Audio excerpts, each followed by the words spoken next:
Hello everyone, thank you for having me. Can everybody hear me? Yes. Okay, great. We can reduce the lights a bit?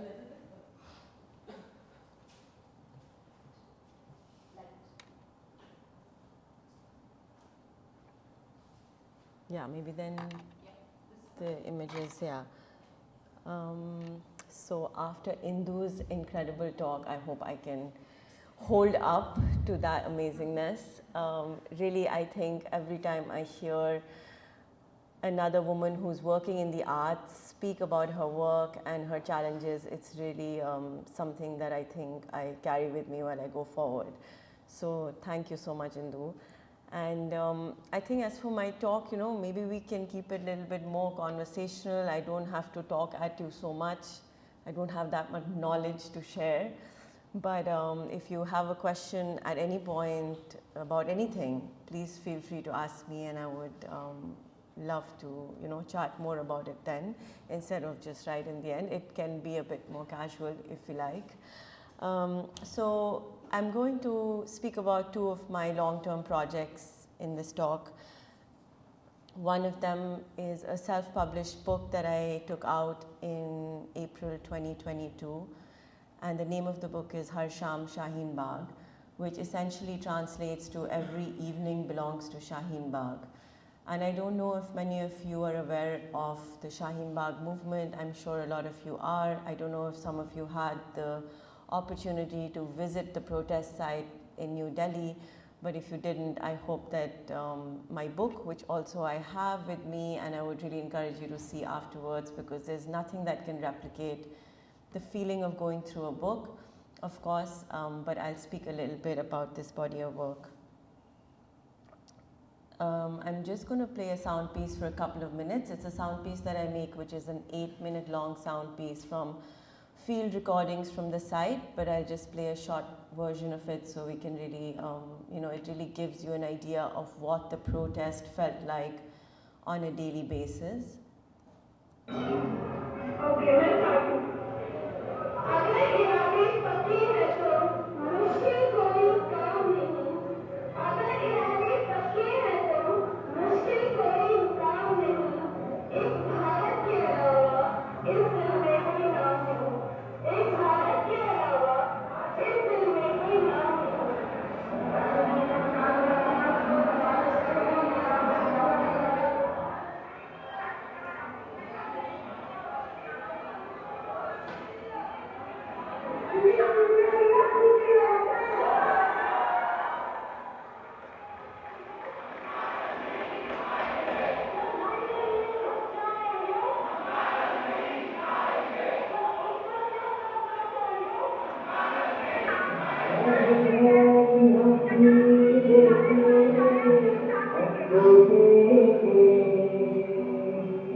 So those were just some field recordings I made while I was at the protest site. For those of you who don't know, I'm going to talk a little bit about Shaheen Bagh and the movement and the protest and why it began.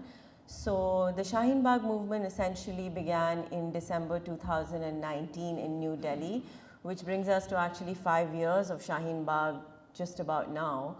And it was born in a working class Muslim neighborhood, and it was spearheaded by working class Muslim women, which is what made it incredibly special, but also something that as citizens of our country, we could really look to the women of our country to really fight this fight for us. And I began going to Shaheen Bagh in January 2020. I am from Delhi, but I live in Bombay. But when the protests began, I felt like as a citizen of the country more than anything else, I wanted to be present amongst these women. This image is a map that I used to draw, and I used to distribute amongst people and friends who wanted to make their way to the site. So Shaheen Bagh, and why it began was because there was a citizenship amendment law that was going to be passed, which is basically a law that was heavily against the minorities of our country. And in order for that law not to be passed is when multiple movements began, Shaheen Bagh kind of being the genesis of many of them. So in this map, you see that, there's a little marking that I make that says slip in from here, because at that particular time and moment in the 3 months of the protest being alive, you could actually slip in from behind the police barricades. The book itself is made to feel like a record, because I feel like, the protest, we had no idea how long it would last. And essentially it ended with the onset of the pandemic, which really worked in the favor of the state. But every day that we spent there felt like this might be the last. And so when I was thinking about how we can hold on to this moment, how we can hold on to these truths, I felt like a book would be kind of the ideal tactile form to take forward, because today the physical site doesn't exist, but the stories exist, the songs exist, the women that were there exist, their families exist. So how do we how could I, as an artist, but also someone who could bear witness to this moment, take this protest forward? I'll play a little video so that you can see what the book looks like. So like I said, we designed the book to resemble a bit of like a filofax, a record keeper in a way. So you see the pages at the end which kind of stick out. It was because I used to have this folder during my time at the protest in which I would collect information. And so the very first time I took that folder to my friends who designed the book, they said, there's something very urgent about this idea of collecting information, of archiving truths. And so we make the book to resemble a filofax, but also, I think in my 3 months over there, the one thing that happened that Indu speaks about often is these spaces that are created where women can feel safe. And in the broader spectrum of what was going on in New Delhi in early 2020 was that it was a very violent and volatile space. There was a lot of lone shooters, there was a lot of obviously state kind of threats about how the site would be removed. But this space where the women and children sat in solidarity together in the middle of a highway. So basically the site existed on one of New Delhi's busiest highways, which connected Delhi and Uttar Pradesh. Obviously a space where usually there would just be like regular car flow, but now we had a beautiful protest site that was like a living and breathing object. And I often refer to it as a womb, because it really felt like that often, that when you went to the site, you were warm, you were protected, you were surrounded by women of all age groups who were all there for this purpose, this larger purpose. And also they were taking on multiple roles as women. Of course, they were handling the domestic sphere of their homes and their children and their husbands and in-laws and making sure everyone was fed, but they were also showing up every single day to stand up for their country. So one thing we began doing was to make a makeshift photo studio in which we could photograph, I could photograph the women, but also they could have a say in how they wanted to be photographed, but also often they would come with their children or their sisters or their cousins. And I felt it was a very nice thing. And I think in photography, often there's a power dynamic that exists with the person who holds the camera. And this is a conversation we have often about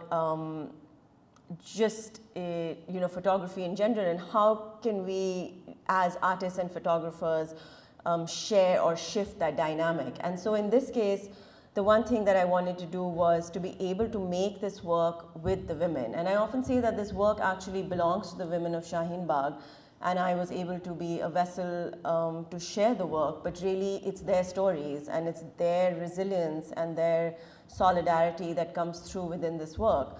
So when we made these portraits together, I would also photograph other women and their shawls, and material was a very big part of the movement and is also a part of the book, because they were all surrounded by the campsite, or the tent in a way was something that was shape-shifting. It was never one. We would add more material, more women would join in, we'd put more material on the ground. So I photographed a lot of other women's shawls, because it was one of the coldest winters in Delhi in 108 years, and women would wear multiple shawls and scarves, and then they would share it with one another.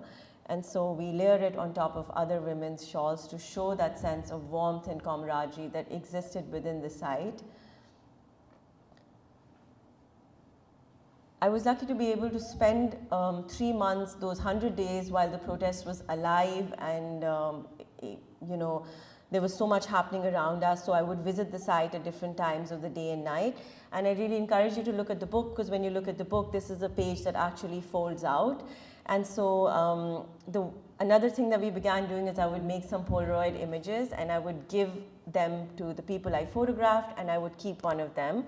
But it was kind of an exciting moment within this very dark atmosphere that we were able to create with joy. And I think the idea of finding joy in the resistance was something that we were really trying to hold on to. So I took a Polaroid camera often, and I would make portraits of the women, and they would squeal with laughter and joy, because many of them had never watched a Polaroid come to life.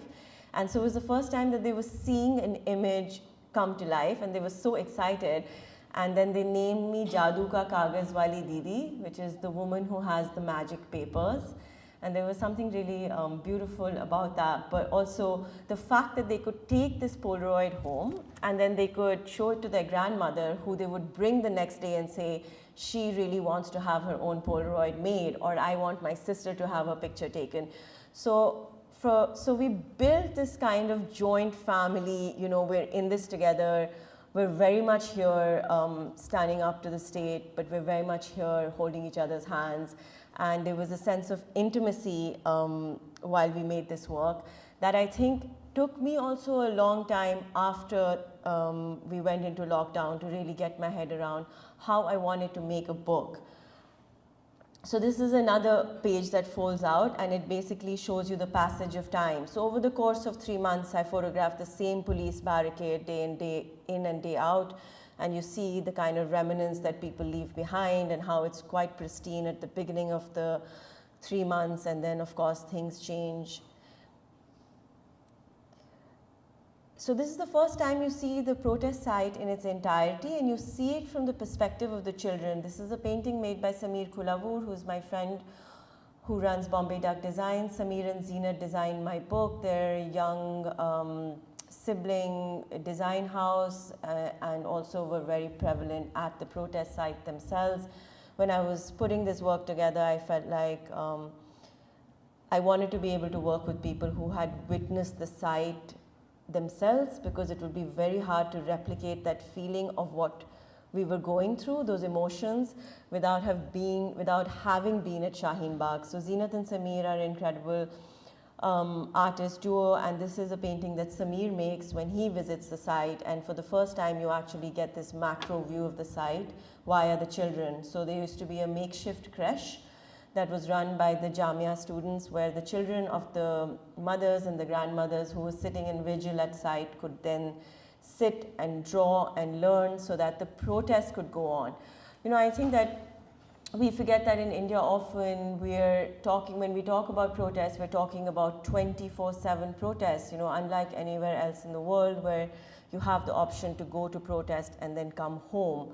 Here we're sitting in protest day in and day out. So we're sitting in protest throughout the night, all through the day. So the site itself had this kind of energy that need to be maintained, so that people could feel that there's still something going on. So there was a creche, there was a library. It was actually really incredible. Again, talking about geographies and talking about cities, how we can also in a short span of time, even with the farmers' protest, build our own communities, build our own sort of cities and spaces where we feel safe and we feel that we can come together. And Shaheen Bagh was definitely one of those spaces. So the book has many elements to it. It has poems, it has songs written by artists who would come and perform. In the evenings, the site would transform a little bit into more celebratory space, because that's when people who could get off their jobs could also come and sit with the women. And so we'd have like artists and poets come and read their poetry. You'd have young mothers who've never written before would come and perform. And so I think it really encouraged a lot of women also to come out in public and really speak their mind. And I think that really is in essence the beauty of a space that allows you to feel free. And on the left, I always say it's the heart of the book. It's a letter that's written by Nasreen, who was my first friend at Shaheen Bagh. She very earnestly one day, I remember, asked me, you're here every day and you're making these photographs. What do you plan to do with them? And I think like sometimes you just need a very straightforward question to think about it. And I hadn't given it much thought at that point. And I just said, I think it would be lovely to compile all of it in book form. And she said, agar aap kitab banayengi to fir usme main zarur likhungi. She's a student from JNU and she has 3 children. So she said, if you make a book, I'll definitely contribute to it. I want to write in it. And so she handed me this letter on March 19th, 2020, which was the last day I went to the site, and 2 days after India went into complete lockdown for the pandemic and all signs of the site were removed. She handed me this letter and she said, aap wo kitab banayengi na? And then this was her letter that she addresses her 3 children. And she writes to them explaining this moment, because she says, my children ask me every single day, how come you're leaving the house? Because it was also something extraordinary for their mother to be doing, which was leaving the home and going and sitting in protest, and perhaps not doing the everyday chores that they were so used to seeing her. She was not in the kitchen every day, she was on the streets every day. And that was a very big thing for them to be able to get their heads around. So she addresses this letter to them and she says in the first line, Mere pyare bachon, you must be thinking that your mother has lost her mind. She's writing you a letter. But the times are such that I feel the need to write to you and tell you what is going on in my country.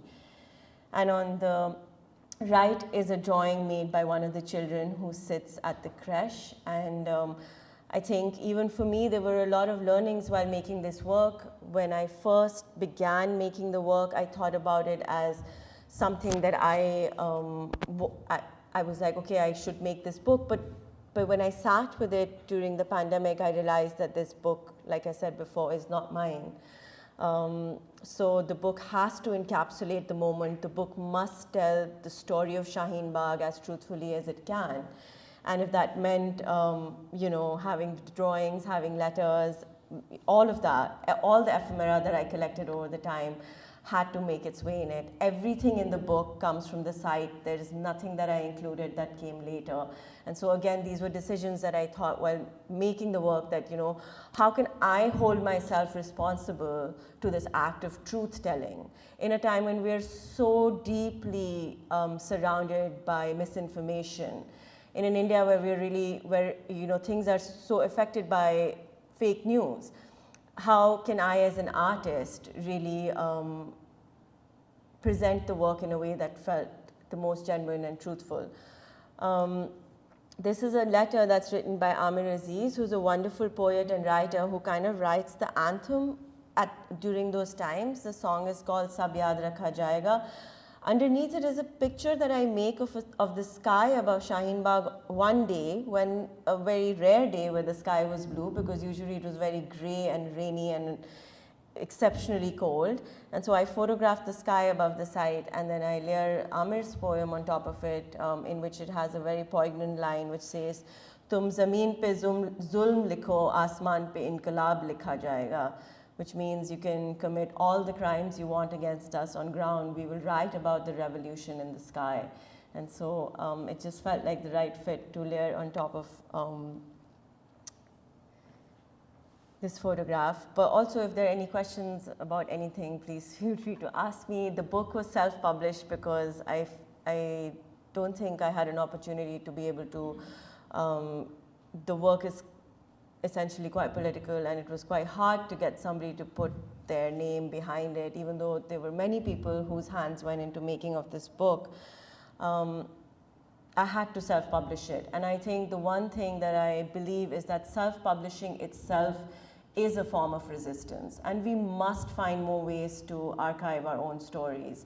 And so if the state is building its own archives, us as citizens, we have the responsibility, in fact, a duty, I think, to really find new ways to tell our own stories. This then forms kind of the backbone of the book, which is the portraits we make together. While making these portraits, it was very interesting because, initially I was a stranger, but I left Shaheen Bagh as somebody who had made lots of friends and more than friendships. And I think the one thing I speak about in my practice is that I always hope that my work can go beyond the act of image making. Image making is, of course, one part of it, but it's the friendships that I form, it's the people that I meet, and it's these relationships that I can continue to have that I really believe are, what I find joy in. There were days in which I could not make any images at the site because the site was very volatile. There was all this conversation about the police coming, and it just didn't feel right. Those days I would make some sound recordings. Those days I would perhaps not make any photographs at all.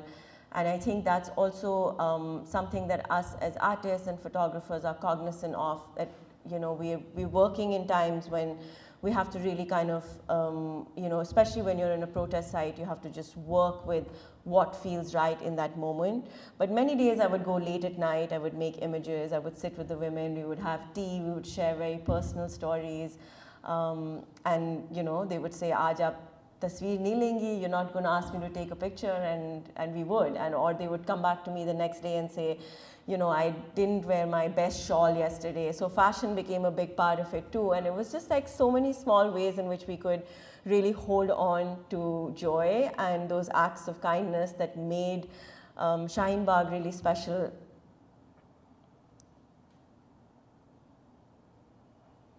And so often, I think in India, women and children are seen as those who need to be protected. So something very interesting that happened in Shaheen Bagh was that they actually took on the role of the protector. The men were nowhere in sight. I mean, they were inside, but they were on the periphery, and the women were the one who were really holding fort. And there was an exceptional beauty to that because, again, in public spaces, we don't see that so often. So to be able to see a space that was run, governed, just entirely taken up by women it was very exciting for me. And I often say that I'm perhaps a tad bit selfish as an artist because I'm constantly looking for these radical, sacred spaces of women, where women are really taking control, where women are occupying spaces. And I find myself very drawn to those and then often making work around those spaces. This is Bilkis Tadi. She was Times 100 Women of the Year, incredible woman in her late 90s, but would come every single day to the protest. There were women of all age groups who would show up on a daily basis. And there was also a lot of sharing of domestic labor, which I noticed, which was interesting, that women are constantly looking out for each other. It'd be like, "Oh, you couldn't pick up your children from school today, stay at the site, I'll pick them up, I'll deliver food to your in-laws." So many beautiful, layered kind of kinships were being formed, but even within the women who all came from the same neighborhood, but often did not know each other, and said that we met on site and now we're friends. And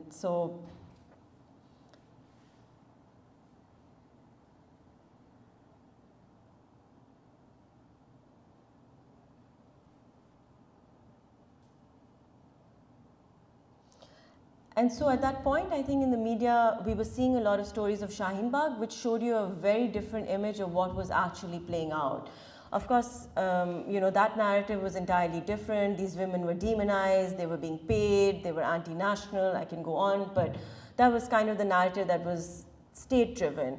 And on this hand, when you went to the site yourself and you met these women, it was exactly the opposite of that. And I feel like, I hope that the book can really serve as this testimony to what Shaheen Bagh really was, and to the spirit of these women that was absolutely, unshakable. And these are two images that you see in the book. One of them, the one on the left comes earlier in the book and the one on the right comes later. They're the same exact space. It's a makeshift gallery that used to exist where children and people who joined the protests could draw. Anybody could come and contribute. They would make posters, they would write poems. Sometimes people would just speak their mind, and they'd have poetry clubs, everything on this bridge. And this bridge was really like kind of like a bloodline, like running right through the center of the protest site. The lights had been shifted to give it this feeling of really being alive even at night. And the image that you see on the right is of the bridge, but 8 months later, when I returned to it in October 2020, when we've already been through 6 months of the pandemic, the state has picked up and jailed a lot of people that we were on site with. And in the middle of the night, without any warning, especially in the pandemic when everything was in lockdown, they've been to homes of multiple comrades and taken them, and some of them are still in jail. And that time felt very heavy. We went from being at a site that felt so alive and was surrounded by so much love to really having to dismantle all our mediums of communication, because we would have WhatsApp groups in which we would talk to each other, but we had to dismantle everything when we heard the news of people being picked up. And so I returned to the site in October 2020 and I make a photograph. I meet Nasreen, and we meet for the first time in like 6 months. And that's when you really see the presence of the state and how violently they've come in and tried to erase every sign of the site.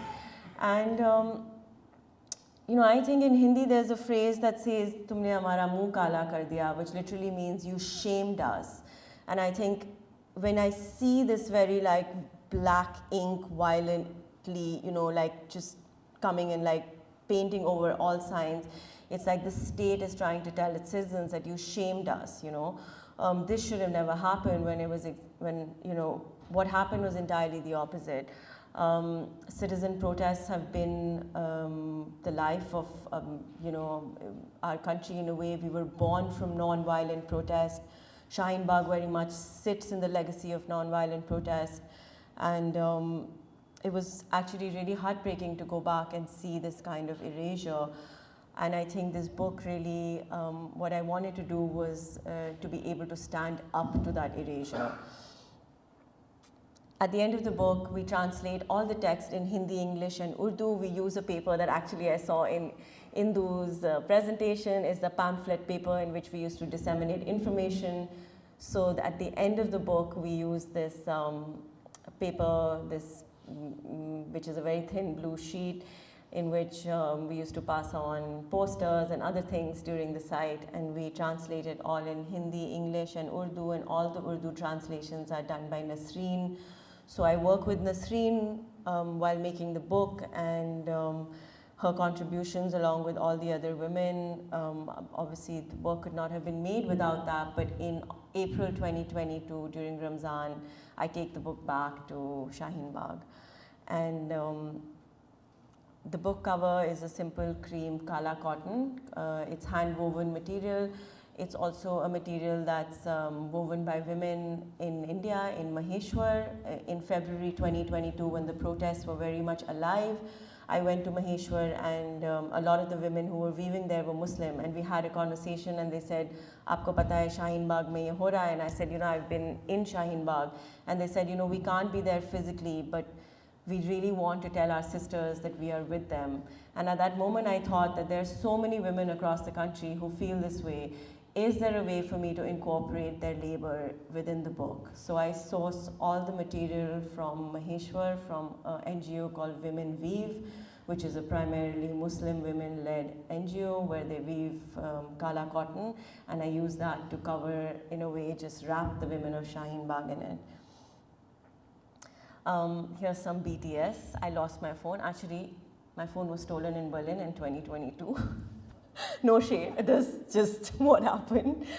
And I lost a lot of the imagery, but I have some of it that shows our time at Shaheen Bagh, me with all the incredible women, some of them who had voluntarily signed up to be my assistants, and that's Nasreen on the far right with her daughter. And this is a little bit about self-publishing a book, which no one should do. No, just kidding. Everyone should do it, but it's an uphill task, as many of you would know who have made books. And also to finance and fund your own book is another uphill task. So all those things said, I'm very grateful that this book exists in the world today and that we're able to share the story of the women of Shaheen Bagh. But yeah, I printed it in Delhi. Also, my home in Delhi is across the river from Shaheen Bagh. So in a way, it really felt like coming full circle for me. It felt like coming home, you know.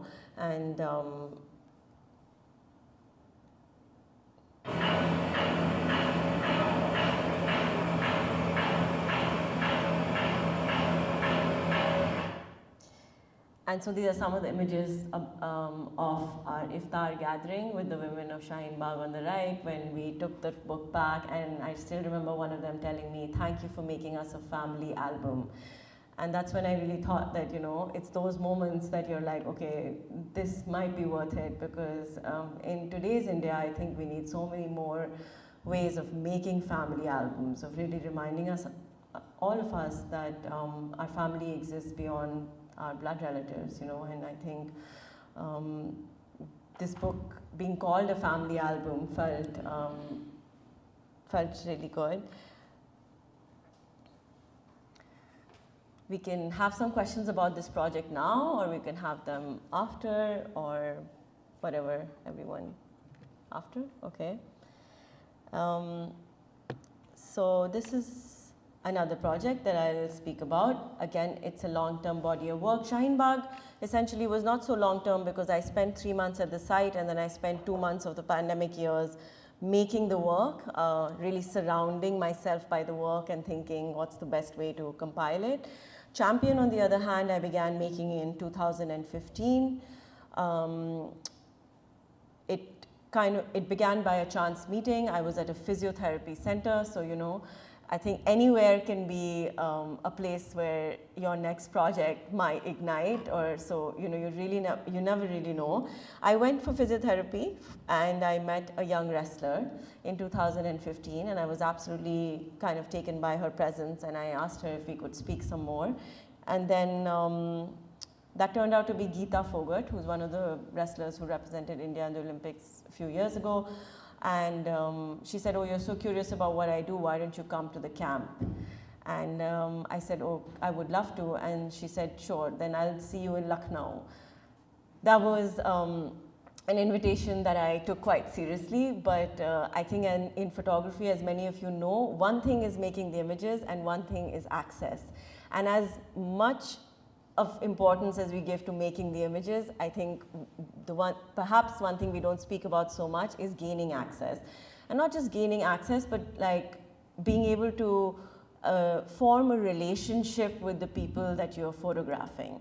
So even today, I mean, I'm very happy to say that with the women of Shaheen Bagh, we have a group, the few of us who are in touch, we chat about life and things and wish each other on birthdays. And that feels very wholesome. That feels like, you know, it's not just about making the image and getting the project out there. It's about so much more. And I think for me, my work often stems from an emotional space. And I like to carry that emotion through all my bodies of work. I also feel like that they are not entirely disconnected from each other. I spoke about this before. Even in Champion and in Shaheen Bagh, I'm very interested in how women are using their bodies as tools of resistance. Often physically really using their bodies, but many times, you know, in ways that are more subtle. And so when Geeta told me that I should visit her in Lucknow, I said, okay, sure, but I didn't know how and when I would make my way, but eventually I did. I went through many rounds of permissions, bureaucratic cycles, because the camps that I visited are Sports Authority of India camps, and they're run by the government. So, I mean, as any of you can imagine, getting government permissions is no easy task. But I was very determined that I wanted to build a body of work that spoke about women's bodies. Also, these camps are located in states like Haryana, and Punjab and Uttar Pradesh, which are states that are known for their very high rates of crimes against women, female infanticide, child marriage, and within these larger geographical places are these camps where women are training to be wrestlers and boxers. And it's also something that's, new. It's perhaps in the past 10 years is when we've been hearing about women wrestlers and women boxers. Because for all these years, these spaces have been primarily dominated by men.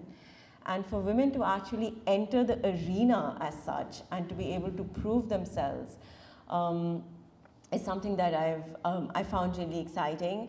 Many of them come from rural families, so not from very, their socioeconomic backgrounds are not very good, but their families really put in everything to make sure that they can stay in camp and that they can train to be wrestlers and boxers. And so when I visit in 2015, I visit again 2018, and then in 2021, I get an opportunity to photograph the same women again and again, which is also something that I'm very interested in, is to see how I can bear witness to a woman's journey. And when I say journey, I hope that it can be, something that can last for years, which is why I'm also very interested in long-term projects, something that doesn't, you're just not in there and out of there like a flash, because that doesn't allow you the time to evolve. Even me as an artist, I think in the past 10 years, I've evolved so much, these women have evolved so much. So it's been interesting to see how our lives converge and how then, we choose to make these images together in a span of nearly a decade.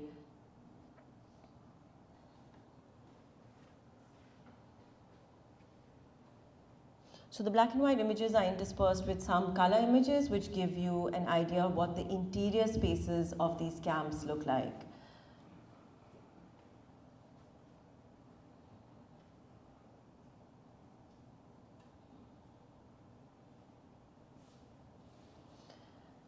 So boxing and wrestling are both power play sports in which, of course, your body and training is of utmost importance. And your diet also, which is, they say a wrestler's diet, which means you have to eat a certain way, which means you have to be able to buy yourselves protein and almonds and paneer and all those things, which is often something that these women cannot afford. So a lot of them drop out of these camps because essentially they can't afford the diet. So it's only when they reach perhaps a government training camp where then the government is providing for them, but often even those camps are absolutely dismal, and I've been to many of them, and they're not providing them with enough nourishment. So the girls then go back to their rooms, and in that winter sitting on a hot plate and cooking themselves chapatis and making. So it's a very difficult life. It's not an easy life. As we all know, sports is not something that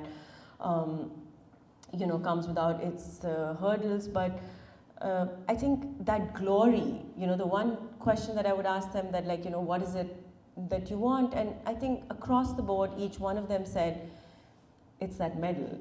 And that also brings you to think about how much importance we give to that final outcome, and especially in sports. Only the people who win and bring back that medal are then celebrated, but all the rest of them who've been putting in the work for so many years are just nearly forgotten.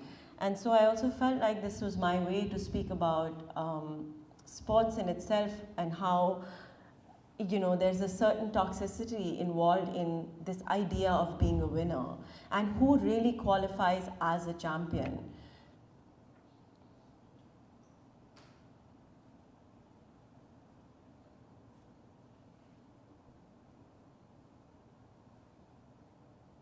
Many of them get injured in their journey to, training and going to an international competition and can never compete again.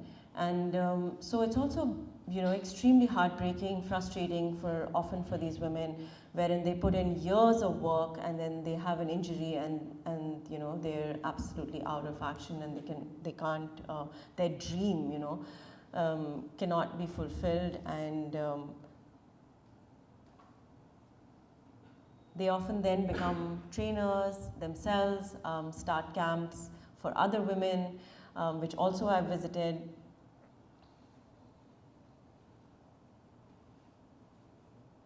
was very interested in looking at the female body, the female form, how these women are constantly told by society that you do not look like a woman, you do not fit into that idea of what a woman should look like, and that they still yet continue to, go ahead and kind of take that on, really breaking barriers, also often not aligning with their parents. One of their mothers told me that we cannot even think of mentioning to her grandfather that this woman is training to be a wrestler, that she wears the wrestling costume, which is so revealing, and that perhaps her grandfather would never be okay with. So there's also this idea of, making sure that these women can continue to train, but there's a lot of secrecy behind it.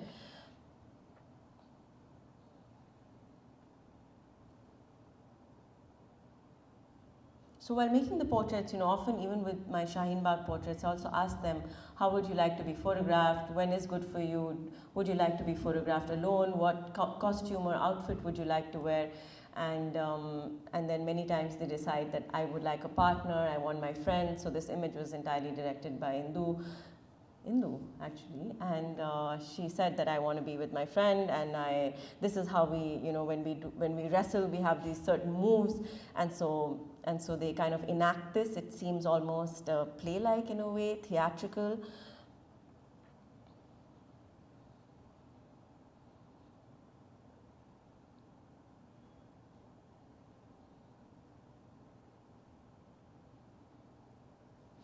And then, of course, this idea of the nation and, really making the nation proud. And when I was thinking about it, it's this nation that you so desperately want to make proud, and it's the same nation that really belittles you, and the patriarchy that comes along with it, is what you are fighting so hard. So it's interesting to see how, their life journey really is to try and make sure that their country is proud of them, but often it's this very country that's not allowing them to even occupy these spaces.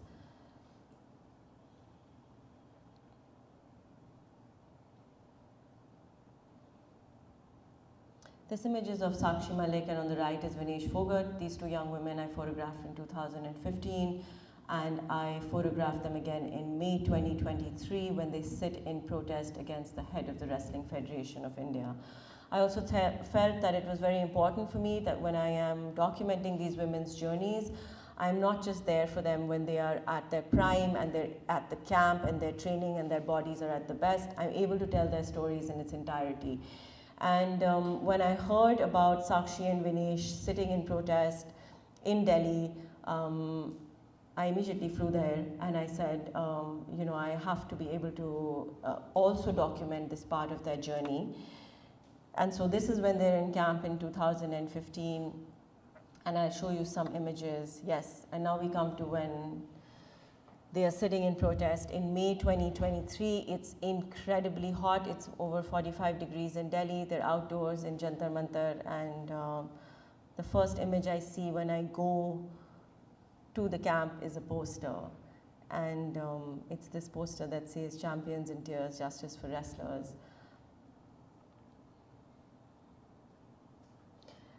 And actually it was really difficult to make this side of images, especially because I had seen them at their absolute finest when they were in camp, and their bodies looked radically different. And then I make some images of them when they're in protest, but they are it's a very different kind of image. They're lying down, they're very vulnerable, they're covered in flies.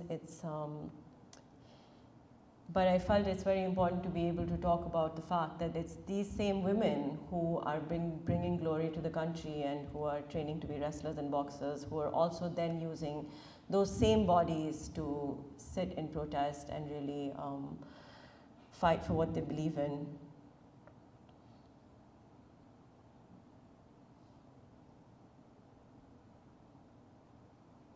This image is in the show. And if you have a chance to go look at the work, you'll see some of the black and white images, but you'll also see this image. And it's just to kind of juxtapose the fact, but also give you a glimpse into the journey of these women. And then when I talk about making connections within my work, I think one of the things is within the Shaheen Bagh work and this work, you really see how this work evolves to eventually bring those women who are, incredibly bodied and trained to be wrestlers and boxers to the streets. And once again, you see, police barricades surrounding them and them being kind of held, like almost surrounded by the state, saying these women are dangerous. Do we have some time? Or, yeah. I'll show you a little bit, just the story that I continue to do, a long form story for New York Times. It's also a way for perhaps anyone who's a photographer to see that building your own body of work can often lead to very interesting commissions if you really stick by what you want to do and the stories you want to tell. Last year, or the year before that, I was commissioned by New York Times to, once again, continuing in my body of work, essentially I would say this is my own body of work, to go to a training camp in Sonipat where young women are training to be wrestlers. But this camp is a little bit more rural. They train in mud, and I make the images in color.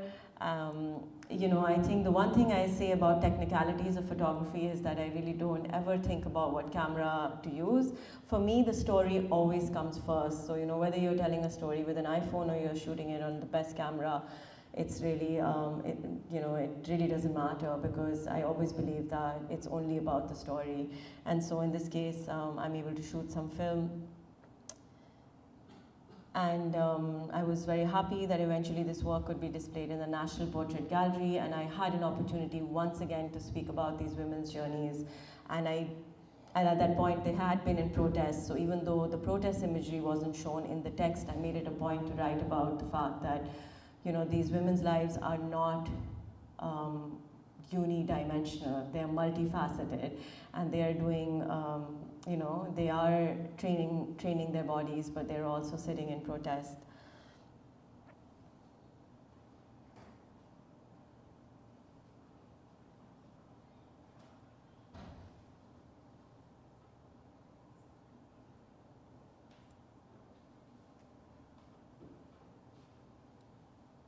And so I think often, when we get commissioned from, for reportage stories from editors who are sitting in America and Europe, it's difficult because they want you to tell a certain kind of story.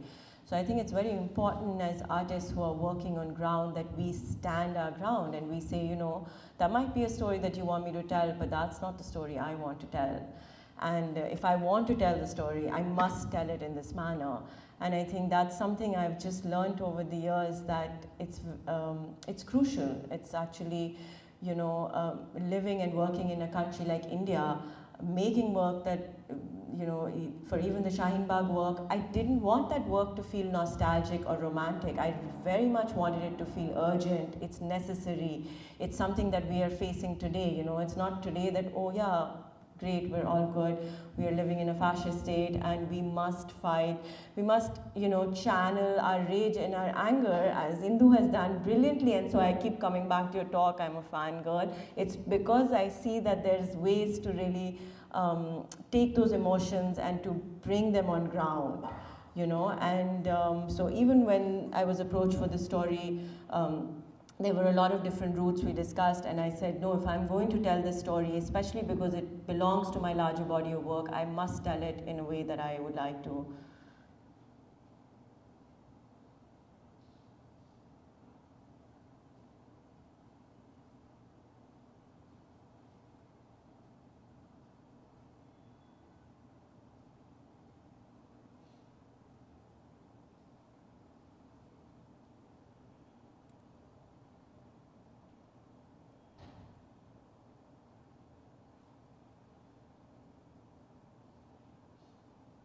So this gives you a little bit more of a glimpse into the daily lives of these women, where they're sitting and taking out their own almond milk because they obviously cannot buy Tetra boxes of almond milk to drink. And, it just kind of gives you an idea of how rigorous their lives are.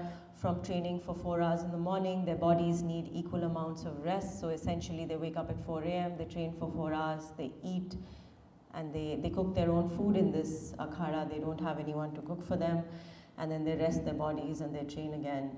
And these girls are all between the ages of 16 to 25, so it's really a choice, you know, a life choice that is not easy, but it's one that really requires determination. And I think all of them, just being surrounded by them, you feel, you know, when I leave these camps, I feel invigorated in ways that perhaps I don't otherwise.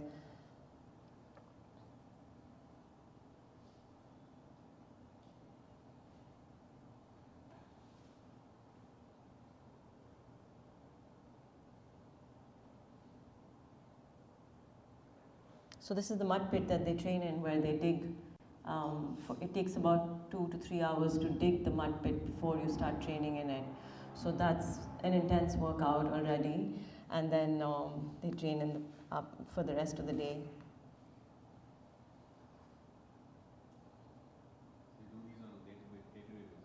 Yes, you have to dig the pit every single day before you train in it.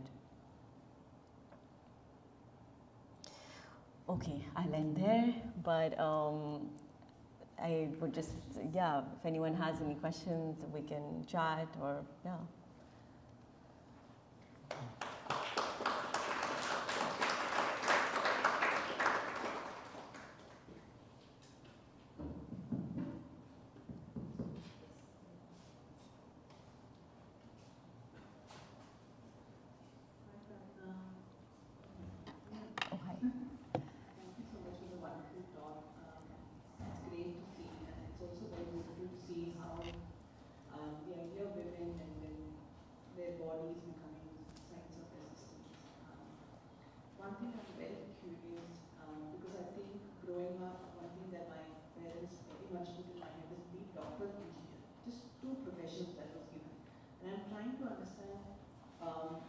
How did these women, was it like self-driven, or how did they, or was it like their parents' dream, or parents were wrestlers, they knew somebody's name, Chacha Mama, who was a wrestler, brought like a lot of pride to the nation. So what was it that made them take up this profession? Is that very curious? Yeah, it's absolutely true. You know, first a man has to do it, and then a woman is considered that, okay, maybe you can do it. So very often it is that journey where their cousin brother or their, you know, somebody in their family, usually is a man, who's taken up boxing or wrestling, and then in the recent years these women have said that we're interested in it, and you know, their parents are more open to it.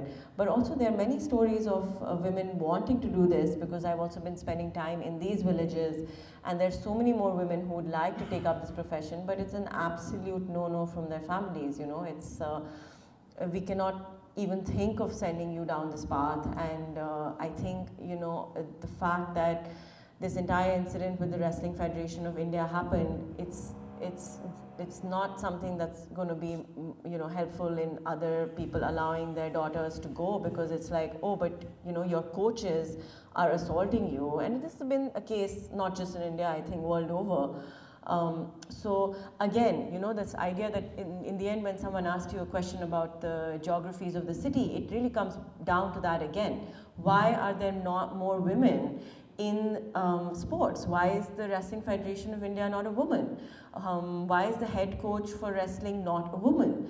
And I think that this is something that has to change for any kind of real change to be brought in, because then when you have other women as your kind of idols, your mentors, that makes it a lot easier for parents to say, okay, you know, we can allow that. We see this person, you know. They have Mary Com, and they're like her posters everywhere, and then there's that one woman, you know. So they need to be like 100 more Mary Coms. But for that to happen, the infrastructure has to support you. So yeah, it's complicated, but yeah, usually they're allowed because of family members already kind of opening the doors to this idea.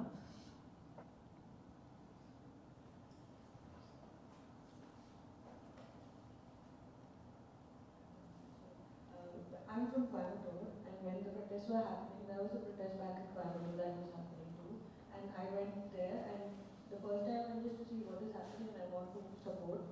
And I stayed, like I also went there like for the next 15 days of the month. And I noticed the same stories, like how they shared food, and the little girls, when they would write in their hands like saying no see and Nancy, and the teachers would scold them for that, and there were a lot of stories going on, but they kind of built it was a space provided by the mosque that was next to them, and they kind of made that space like kind of comfortable for the protest to go on happening. They built things like toilets and water facilities and everything. But I noticed one thing which, like I went there for support and I wanted to like be there and see what was happening. But there was one person I knew, and there was this segregation of women sitting separately and men sitting separately, and the men were the ones who were giving talks and everything. So what are your thoughts about that? Because I felt it. Yeah. There was a purpose behind that was Yeah. happening. But there were other people who were viewing it differently. Yeah, I mean, I can't comment on that. I wasn't there, but in Shaheen Bagh, it was very much not like that, which was also why it felt so special, and it felt like a record of this moment needs to be made, not just because we were in protest, but because the protest was led by the women. And, you know, they were the caregivers of the protest, which is why the protest felt so welcoming. I mean, at times there were lakhs of people who came to Shaheen Bagh. It really swelled in numbers, you know. But it never felt unsafe, and it always felt like a space that you wanted to belong to. Again, you know, I don't know, I can't say, of course, it sucks that the men were giving the speeches. I mean, in short, that's the answer. But it would be nice for everybody to have come, you know, together. And I think in Shaheen Bagh, it was great because the men kind of were like relegated to doing like the logistics work, which I think that's great. And they were like making sure the tents were right and making sure, you know, logistically it worked well. And the women were kind of taken on this role of caregivers, which is really what they're exceptional at. So it felt like, you know, it worked very well for that space. And like me being in that surrounding, I could see that. But people who are seeing it from afar, they might see that made no point. Yeah.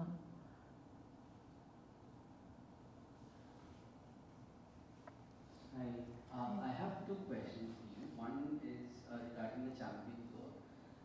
Generally in India, there is a reason why, you know, certain community or people take up jobs or like professions like sports, for example, or let's say joining an army, for example. There's a difference between a Jawan and a lieutenant, right? And which community goes where is completely dependent on certain dynamics, caste, class dynamics. So how much of it were seen, especially in these setup? How much of the passion to join sports? Of course, it comes from, you know, nationality, proud, or like all of those things. But how much of this is part of the working class patriarchy involved within the community or the families and all of that? That's one. And regarding the Shaheen Bagh question, I was very curious when we were talking about the intersection of albums and documents for the particular work. So in that context, I also see a certain process of your portraiture. So what is your process behind the portraiture, especially in the context of a mugshot aesthetics that you have followed to photograph the women who are protesting? So these are my two questions. So I'll ask your second question first. So,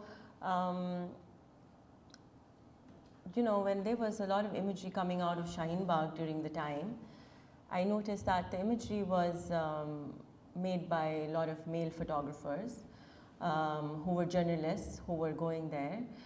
And it was photographs which you would have seen, I'm sure a lot of people saw at that time, of the women from behind, because they would take a picture from when they were all sitting, of their backs. And I remember looking at that imagery and then visiting the site and saying that this imagery is not matching up to what these women are about, you know. They have so much passion and they have such resilience, and not only that, they are such, there is so much, the ways of showing kindness, you know, at multitude of levels. So when we made the images together, we decided that we must have a face to the revolution in a way. and that face must be of a strong Muslim woman, because that is what it was. And so I definitely knew that I wanted a very direct approach. When I make a portrait, and as in anyone who makes a portrait, we understand that the portrait encapsulates not just the person who's in the image, but also the person who's making the image. And you know, that direct eye contact that they would make, that they wanted to make, and that often that they would look at the images and say, no, this is not a good one, I would like to pose again, was important to them and important to me.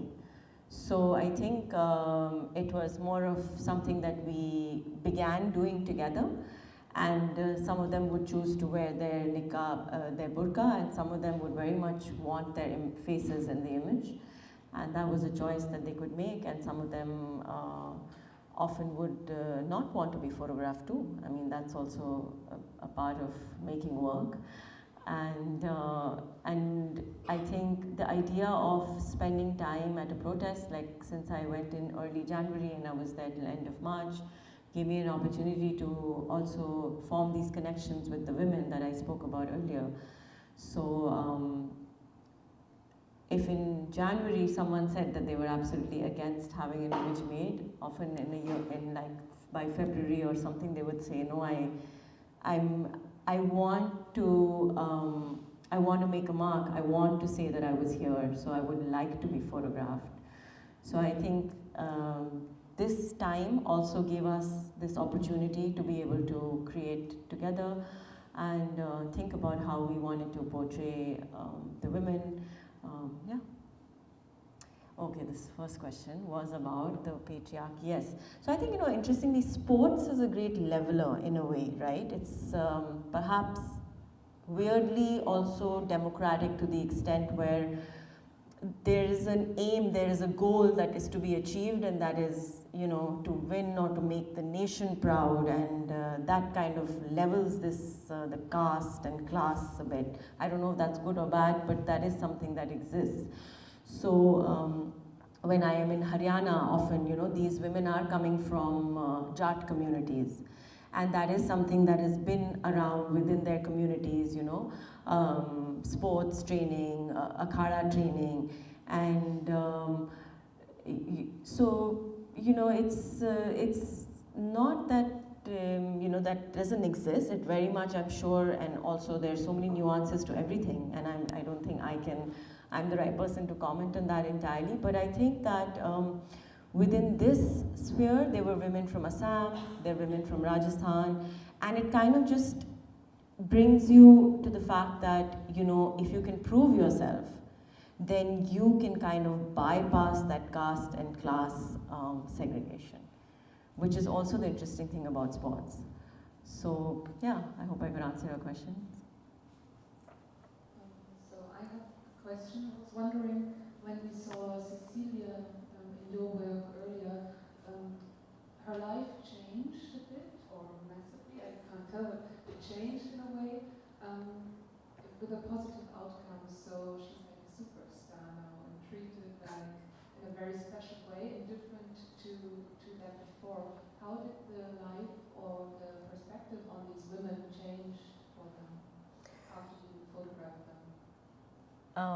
So the women who train to be wrestlers and boxers, they are quite young, so they continue their journey. In fact, the one that I spoke of who sat in protest, then interestingly made her way to the Olympics this year, even though all the odds were against her. And in fact, the Wrestling Federation of India, who she stood up against, said that I'm going to make sure that you never compete in sports again. But she did. And she beat the world #1 champion, and then very tragically got disqualified in the final round because she was 100 grams over. So like, everyone has different journeys. I'm just speaking about her particular journey because it was really heartbreaking also for me to see her kind of go through this entire thing. I photograph her when she's very young in 2015. I photograph her when she's in protest. Then she goes to Olympics and she's disqualified. And you know, now she doesn't wrestle, she retired, and she actually joined politics as of a couple of months ago and stood for local elections and now is a member of the Legislative Assembly.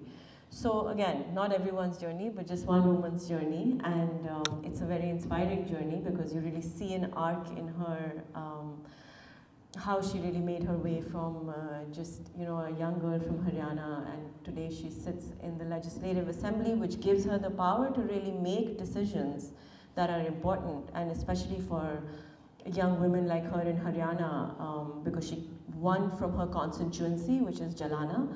And so yeah, I think taking her example, I can say it's a really positive one.